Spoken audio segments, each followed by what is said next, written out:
Hi there, I'm Lori Pearson. I'm Vice Principal here at Fredericton High School. This is my first year at Fredericton High School and my 22nd year of teaching. Did you attend? I attended St. Thomas University for my undergraduate degree, and then I went to University of New Brunswick to get my education degree. My very first teaching assignment was at Burton Elementary School, and I taught kindergarten. So Tim Hortons or Starbucks? Starbucks. Early or late? Late. Sport of choice? Football. A to L or M to Z? Both. Proper country? Country. Coffee or tea? Tea. Cats or dogs? Dogs.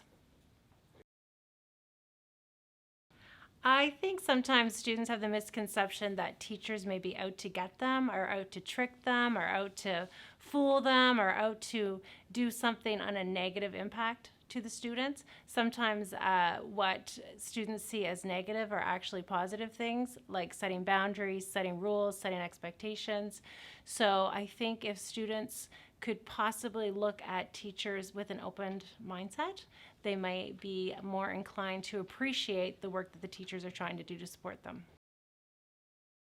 I became a Black Cat teacher because my oldest son, came to Fredericton High School and had a great experience here. I also grew up in a small community with a very small high school, and I always would come to town and see this big high school at the top of the hill in Fredericton, and was always curious about what that might look like coming from a high school of about, 200 kids. My childhood dream was to become a psychologist, and I was very interested in working with children, youth, to help them with the problems they may be facing. And even though I'm not a psychologist, I do think a big part of what I do is supporting students and helping them, and there's quite a bit of psychology involved.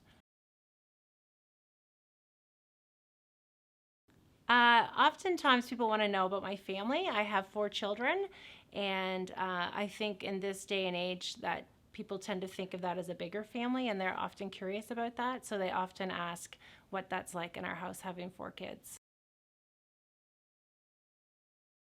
Oh, see, you guys asked me that before when we did our first interview, and I was really struggling with it because I talked about our admin team and how much each person brings a different perspective and a different energy to our group. And at the end of the day, though, if I wanted food and shelter and have the basic needs met and no fooling around, I picked the facilities guy, Nathan Langell, to go on the island with me.